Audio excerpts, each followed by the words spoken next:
Hello everyone, my name is Loko and welcome to some more StarCraft 2 Legacy of the Void. Today I'm playing a Protoss versus Protoss live game for you, and in this particular one I am gonna try my very best to give you commentary at the same time as I'm also playing the match. So Protoss versus Protoss, pretty difficult matchup actually. Definitely not my strongest.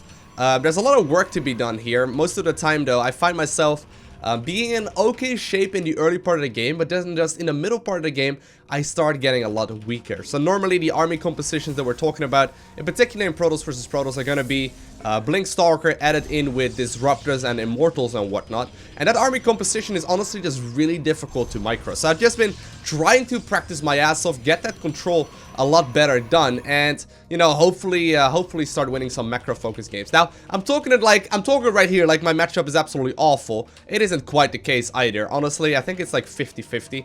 And these are obviously master level opponents that we're facing primarily, so it's not like it's absolutely terrible, but there's definitely still a lot of work to be done, and it's one of the matchups I personally struggle with the most. I do think I want to go for an expansion relatively quickly. Don't know if I want to be making it before the Cybercore though. Ah man, let's screw it. So basically you have two options in Protoss versus Protoss. Either go Gateway Nexus Cybercore, or you go Gateway Cybercore Nexus, and it looks like my opponent has decided to go for a quick Nexus as well, so I guess it is all that safe, I guess. We'll just keep on producing probes here. And he actually cut a worker there just to get the Cybercore out slightly faster, which means if I delay my own, it's not that big of a deal. It's not like he's going to be able to warp in a substantial amount of units that I am not able to. So far so good. I'm going to go ahead and actually make a pylon right there in the natural and just macro my way out of this scenario. So pretty good start here, I'm going to be getting my second gas geyser relatively early on here. And I think what I'm going to try and play is the safest all-around Protoss versus Protoss that I know. Now keep in mind, I don't actually follow any kind of particular build orders here. I'm just learning the game by losing a lot of games, and it's been going okay. It's been going well. So yeah, we can just simply start playing the safest, or at least what I think the safest all-around play that we can go for. So I'm going to be queuing up the cybernetics core right here, start producing the workers that we're looking for, and also get a Stalker out. Actually, I'm going to go for an Adept first. Adepts are pretty good, in particular because they can run away from my opponent's Stalker, and you can get some scouting done with them, which is very useful. And I'm thinking about getting the... my opponent is a really annoying caller. Let me change the caller there. Alright, there we go. And I'm thinking about getting the robotics facility next. Come on. Okay, there we go. Do you think he saw that? I don't think he saw that. Alright, we're gonna follow it up with a Stalker. And I do want to get some Blink as well relatively early on into the game. Gonna make sure that I keep on producing workers though. I cannot start slipping on that. I found myself slipping quite a lot of the games.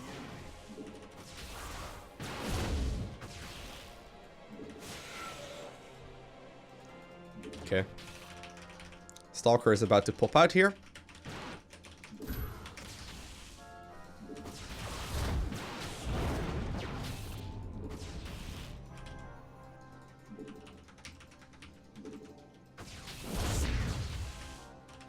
Okay. So let's start up my my Immortal production here. Or actually, let me go for one observer first. I've actually lost some games as of late to like early game DT play. Don't really want to have that happen again. We'll queue up another Stalker here as well. And start doing... let's get a Twilight. Get some early game Blinks as well. So Blink is really powerful just because the Stalkers can actually dodge Disruptor shots and micro against the AI of Immortals and whatnot. So I think this would be an okay move. And I'm going to go ahead and start up my very first Immortal right now. So I'm chrono boosting that one out. Still having one of the Nexus as chrono boost as well. Just because we do need that... you know, we do need that positioning there, just to make sure we have enough. And I got my observer moving across the map now. These are actual real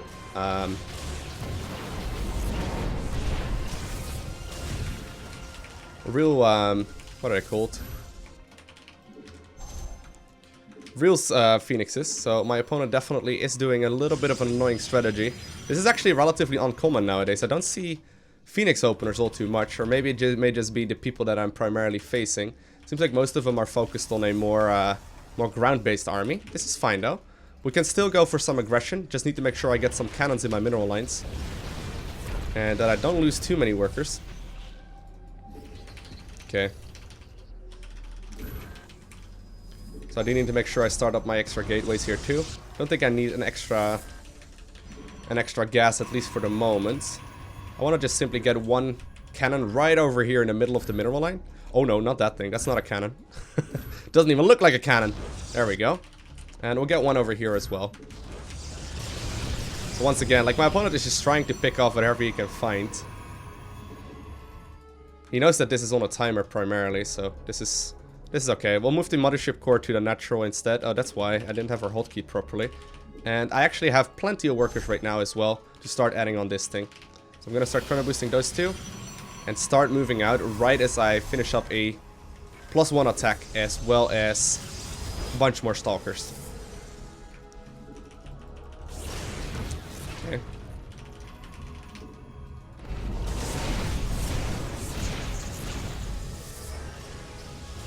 I think he's gonna kill that, right? Oh wow, we can't kill that? Oh, that's bad. I didn't realize they actually did that much damage to Immortals. That's the first time I've seen that. That's insane. Alright. We'll have to make sure that we have enough Stalkers before we really move out. Okay. We'll get a robotics facility. Or we get our robotics facility here to start warping in some... what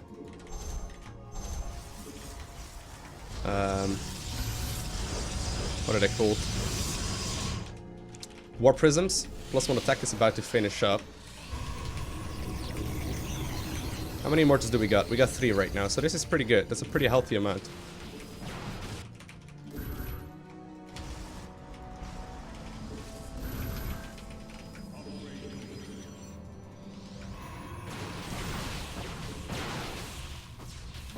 Okay. And we'll move this dude right about right there.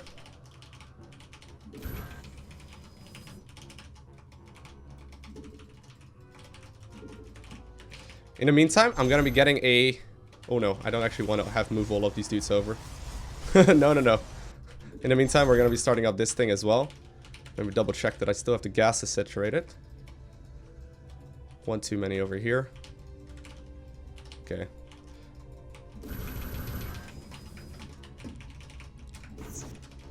Start up +2 attack here too. And I guess we chrono boost that out as well as like more workers. Okay.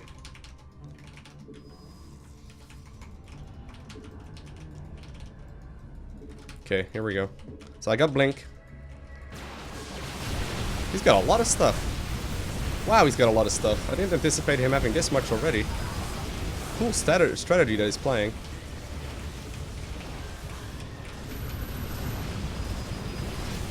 Oh god. Oh my god. Didn't think he would be able to do that. Wow, that's really cool actually. He managed to deal with my army really well. That's so cool. Look at the amount of resources that I got at this point. No way. Oh my god, am I getting wrecked here. That was a cool style that he's playing though. I haven't actually seen Phoenix openers like that in a while, but the fact that he can just lift up my Immortals, take him out of the equation, and take out my Warp Prism just like that, basically gave him a super nice lead. That was cool. Most of the time I just see people focus on 2 Basil-ins and whatnot with Blink Stalker, but this is a really nice style to play. I know it evolves relatively common in Heart of the Swarm, but haven't seen it too much. Alright.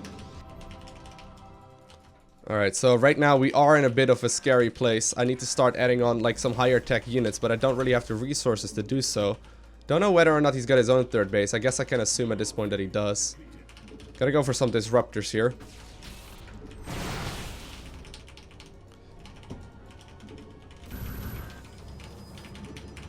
Okay. Try and macro our way out of there, but he definitely got a huge advantage out of that. Okay. Gonna start up my very first ball of doom now, aka a disruptor.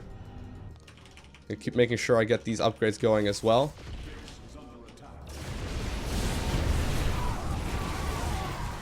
Okay.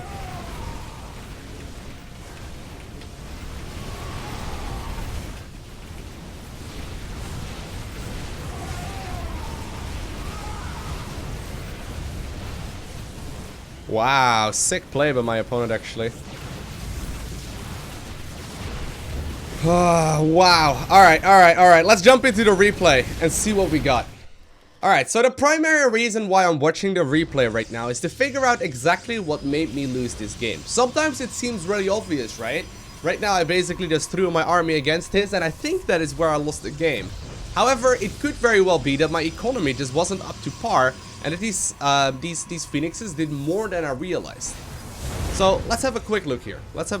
So I got my my mothership core coming out. He starts being a little bit annoying early game, and so far we are matching each other in economy practically perfectly, right? We're actually even slightly ahead. So we did well up to this point.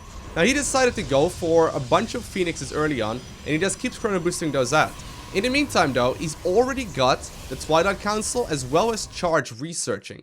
This is something I haven't seen in Legacy of the Void yet. I knew it was really popular back in the day, but he decided to go for a much faster third while holding me back with these phoenixes. That is really smart. That is something I would really like to practice. I mean, I just went straight into Blink Stalker Immortal, which isn't actually that bad. I mean, I could probably actually move across the map right now. He's got very little.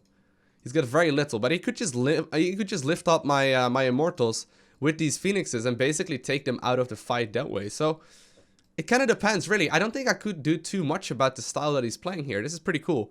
Maybe this is one of the things that they have been doing at the highest level of StarCraft, and I haven't really been watching that nearly as much as it should, but I really do like this this approach that my opponent is taking here.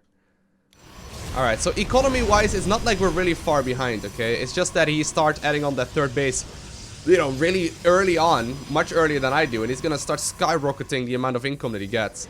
I didn't even realize that, so I didn't even warp it in there. So he decided to go for the charge slot immediately as soon as he could. He added on a whole bunch of gateways as well just to try and, you know, warp in as many as possible. And in the meantime, he's got the Templar Archives while getting the robotics facility up as well. So pretty cool style. I'm gonna try and go ahead and actually play this. So basically you open up with Phoenixes, switch into the robotics facility as well as Twilight Council, start upgrading in your fort, get out the charge slots and add on the Templar Archives when you find yourself in a lot of gas while taking a third base as well. Really cool style, and I guess we're learning new strategy here, so we can look at this fight once again. And you'll notice like my shit just get absolutely demolished. Those Archons are really good. At first I thought we did alright, but then you notice all of a sudden he is 30 supply ahead. So I want to thank y'all for watching. Have an amazing day. Do not forget to smile, alright? And I'll see you in the next one. And I guess this is a way to learn new strategies, right?